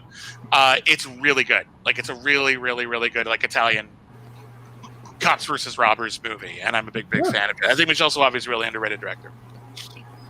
Yeah, so as far as I didn't know this one, so I sat here, I looked it up real quick because I saw the question. I was like, I'm not going to be able to answer this at all, but I did look it up real quick, and I saw Italian. Okay, so I haven't seen. I started watching Cemetery Man. I need to give that another shot, definitely. But yeah, Italian. I'm still a big fan of Argento and Fulci. Yeah, me too. So. Me too, and I'm a big fan of Italian cinema in general. We watch a lot of spaghetti westerns in this house, and I mean the weird stuff. Because the stuff that became mainstream popular in America, that's the sanitized version. They get real weird and violent, and crazy, and nightmarish, and a lot of them are basically horror movies. But we also watch a lot of giallo, or jelly, actually is the correct plural. I finally saw for the first time not that long ago, Your Vice is a Locked Room and Only I Have the Key, which is one of the best movie titles ever. Alas, the movie is not great, but the title is amazing. That's fantastic. Yeah. I know, I was a big fan of Suspiria. Yeah. Specifically, and then the Luca Guadagnino remake. That was weird, but that was fantastic. He totally took it in a new direction. I love it. Have you seen the other films in the Suspiria series, Inferno and Other Tears? Yeah, was it the other Three Mothers movies? Yeah, there was Mater Suspiriorum, Mater Tenebrarum, and Mater. Yeah, I forget what Tears is, but yeah. I'm aware of them. I just haven't watched them, but I understand they're all based on the Three Mothers. Yeah, they all have different. They all feature different ones of the witches. And Mother of Tears is after Argento started to slip as a filmmaker. It's not great. Inferno, however, I actually think is one of his best films. And if you like Suspiria, you really should check it out because it's real. There's an argument to be made that maybe under a certain light, it might even be better than Suspiria. I think it's really, really good. Yeah. I'm a big fan of like any horror movie that Goblin does the soundtrack for. Yeah, I mean they're legends. Then they absolutely should be legends. And I think the art of the horror movie score, I think, is largely underappreciated. Very, very few of them have ever been nominated for Best Original Score, for example, and that's a crime because music is. There are some horror movies that have no score whatsoever and are still excellent, but the majority of horror movies rely really, really heavily on a score. John Carpenter used to talk about, he probably still does, but he initially screened Halloween like a work print without the score, and it was death. It just didn't play at all. It didn't work, and he vowed afterwards he would never like test screen a film without a score ever again, because that movie is made by the music. Yeah. All right. Well, if you guys want to go ahead and get any questions, comments there. Yeah, I got a little bit more time if anyone wants to hang out for another 5-10, whatever. Or if you're done with me, that's okay too. Well, I was going to say, everybody drop your comments, questions that you still have in the chat as we get to plugs and stuff. So, Bibbiani, where can they find you? Okay, well, I'm on Twitter at William Bibbiani. You can also subscribe to the Critically Acclaimed Network. That's the Patreon right there. Critically Acclaimed Network is available on Apple Podcasts and Podbean, and I think Stitcher and a bunch of other places as well. And we have a lot of free content on there. We have Critically Acclaimed, where we review new movies. We've Got Mail, where we answer letters, fan mail questions, give recommendations. Fans control that one. Cancel Too Soon, where we review TV shows that lasted only one season or less. We've got a podcast called Episode Zero, where we're studying the prehistory of Star Wars, and every single episode is dedicated to one of the films that inspired Star Wars. And then over at the Patreon, criticallyacclaimed.com, over at patreon.com/critically acclaimed network, we have a ton of exclusive content. In addition to polls where you can vote for future episodes and stuff on the main channel, we've got our new podcast, Holy Batman, WHOLLY Batman, where we're reviewing every single live-action 1960s Batman episode. We've got All Our Yesterdays, where we're reviewing every single episode of Star Trek in production order. We're about 2/3 of the way through the original series right now, so there's a huge back catalog. There's probably 40 hours worth of back catalog content on there that you instantly get access to if you subscribe to that. We've got a podcast called the animated series. We will do the animated series, yeah. We will do it all. We're not going to do the books and the comic that gets really into the weeds, but if it was filmed, we're going to do it. Nice. And someone did the math. We're going to be doing that show for 10 years. But we're committed, and we're going to do it. We've got Not on Disney Plus, where we're reviewing movies and other media that should be on Disney Plus, but is mysteriously not. And I'm really excited for this month's episode because we're going to be talking about the sequel to Old Yeller that nobody talks about. Yes, How'd they make a sequel? Does he come back from the dead? It's Old Yeller's son. It's the Searchers, but John Wayne is the dog. Okay. That's the plot. It's not. This is like the George A. Romero of Old Yeller movies here. We got that coming up. We do commentary tracks. We're going to do a commentary track for one of the Star Wars movies this month, and our patrons are currently voting for that. And also, we have a podcast called Only the Best, where we review every single film ever nominated for Best Picture. And we're about to do an episode about the second half of nominees for 1939, and there were 10 nominees that year, so we split up that podcast into 2. Wow. And other stuff as well. We do Google Hangouts and stuff. It's a lot. With us losing a lot of our regular film critic work, we've been able to dedicate a lot of our time to the podcast and making sure that our patrons have a ton of content for their money. So that's been a big part of our year. Fantastic. Man, you're doing a whole lot. And before I forget, I just want to give a shout out. My wife and partner, who writes under the name M. Lapis de Silva, actually has a novel coming out at the end of October. It's really exciting. It's a slasher horror. It's a slasher action hybrid. And it is about it is a feminist, pro-queer, pro-sex work slasher action hybrid about a vigilante sex worker who does battle with a misogynistic serial killer, and she uses hooks as weapons, and it's called Hooker. and it is pulpy. It is awesome, and we've already started getting some reviews of it in their raves. So you can pre-order that right now at Amazon.com. It's called Hooker, and her author name on Amazon is M, the letter Lopes, Lopesda Silva. Lopes Silva. That sounds intense. Yeah, please pre-order. You're gonna love it. I really recommend it. It's fast read. It's really good. I already want to see the movie. I'm telling you, it would be an amazing movie. In fact, it's part of a series of books that are all inspired by the kinds of like VHS covers that you would see in the 1980s from like grindhouse and pulpy films. So it's actually written in such a way that it would be very cinematic, and I think it's really cool. Fascinating. That's cool. Yeah. So there'll be more links on that. If you follow me on Twitter, I'll be posting links about that as we ramp up to that release, because I want to support it because the book's really good.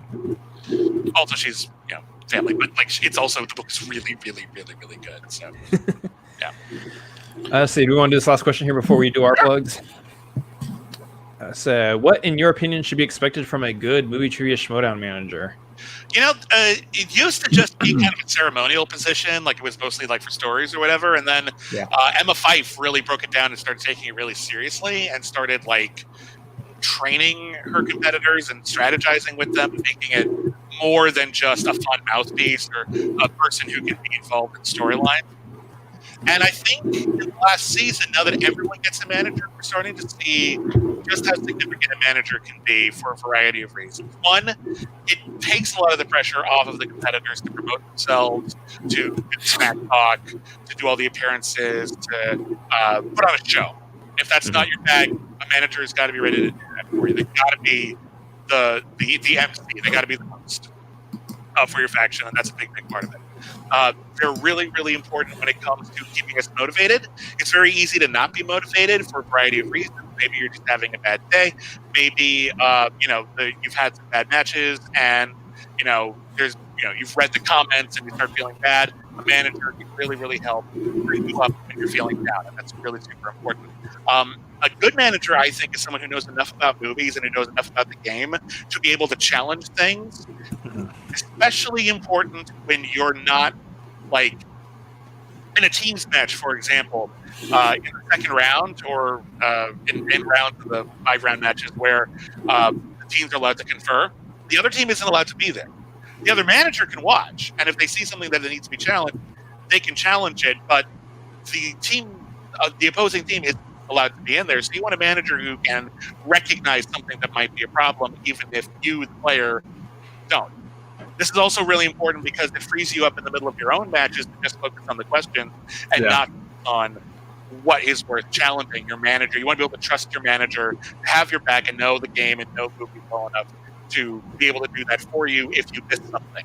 Because trying to think about it on like 3 different like 3D chess levels is hard enough on its own, and that can really alleviate a lot of pressure on that. I also think, and I know sometimes people watch managers in these matches and they say to themselves, oh, they're just saying the same thing over and over again. But it's really important, I think. For players, especially players who don't play a lot or are newer to the game, having a reminder about things like multiple choice, about things like how many JTE rules we have left, that's not redundant. That's not filling time. That is making sure that you are present and aware of what you have left. Here's what you have. Like, don't run into the field of zombies without knowing how much ammo you have, so you can plan for that. And that's something that I think every manager should be doing, even if it seems like, Roka knows. But you do want to say it, because if this is the moment when your player, I don't know how top tier they are, if this is the moment when your player is getting distracted, getting focused, thinking about something else, you want to be there. You want to have all the bases covered. So ultimately, what is expected from a good movie trivia Schmoedown manager is that they make the game easier for their competitor. Some competitors need more of one thing than another. And before every single match, I go up to Koi and I say, Koi, here's what I need. Here's what I need right now. I've been having this kind of week, so I need a lot of positivity, or this time I need you to back off a little bit and let me manage it. I'm feeling very strong. Whatever. I always tell Koi what I need. And I think that's something I think players should be encouraged to do as well. Just tell the players, here's what I thrive on. Because I've seen people talk about how like managers like, oh, they're always giving out these positive vibes, and you never see a manager like do that sort of like sports coach thing where like, yeah, you're never gonna win. Oh, not with that attitude. Like, not everyone thrives with that. Some people do, but a lot of people don't. And a lot of people get into movies not because they're into sports, but because they're into empathy. I mean, Ebert called movies machines that produce empathy.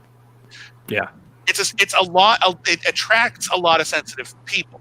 And that's not to say every single person in the Schmoedown is equally one way or another mentally, but it attracts a lot of people who actually really care about things and can actually get pulled into different mindsets. And so a manager can help you stay the course, help you stay focused, help you stay positive, and again, make the game easier. I think that's what the key to good management is, whatever that means for your particular players.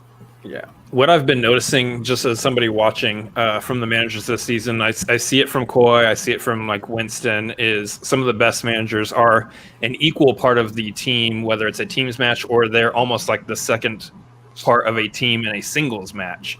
They're right there, like as you were describing just now. They're right there, and they are able to take up some of those roles that you're not necessarily thinking about while you're playing the game.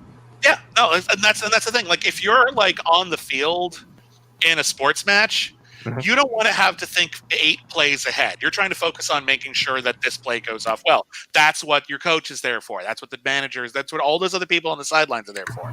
We all have our job to do. And I think if you're a manager and you're doing your job well, or if you're a player and you're interacting with your manager well, you realize that this is not a ceremonial position. We all have a responsibility here, and the responsibility is very different between a player and a manager, but they are both important.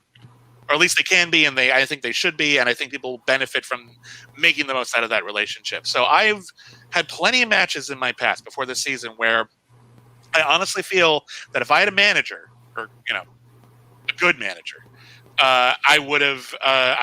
There are matches I think I would have won. I'm not going to lie. I think there are matches that I actually would have won that I didn't, and might have completely changed the course of my career. So I'm really, really grateful we all get them now, and nearest we can tell, they all take it really seriously, and that's really, really great. And I do think it's changed the game, and I think for the better. Awesome. Well, I think that's gonna wrap it up here. Want to hit those plugs for us real quick, brother? Yes. So make sure you follow us on Twitter and Instagram. We are at Cinefanatics MLP on both of those platforms. You can also hit us up individually at Chris Adams MLP, Robert Adams MLP, again on both Twitter and Instagram. Make sure you follow us over here on patreon.com/Cinefanatics. We've got movie watch-alongs coming up pretty soon.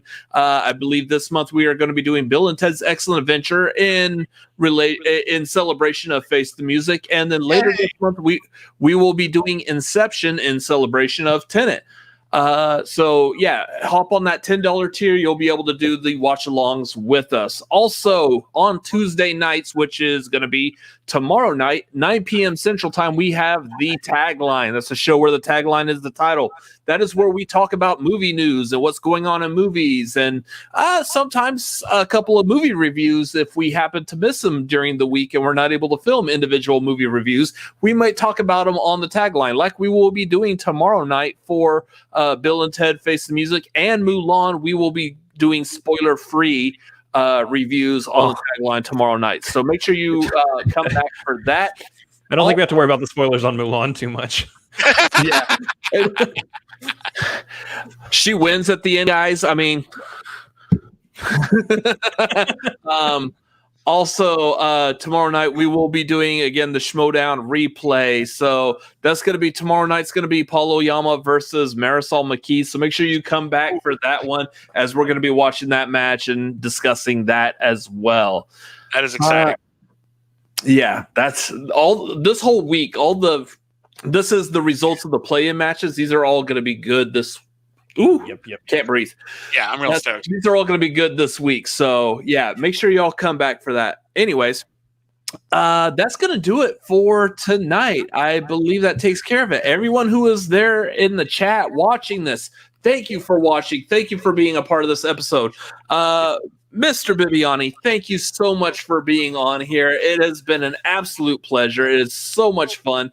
I can't wait to get you on. In fact, I would like to get you on, like potentially in a match where you're not playing, just for your commentary on a match that you have like no horse in that race. Because I'd be down.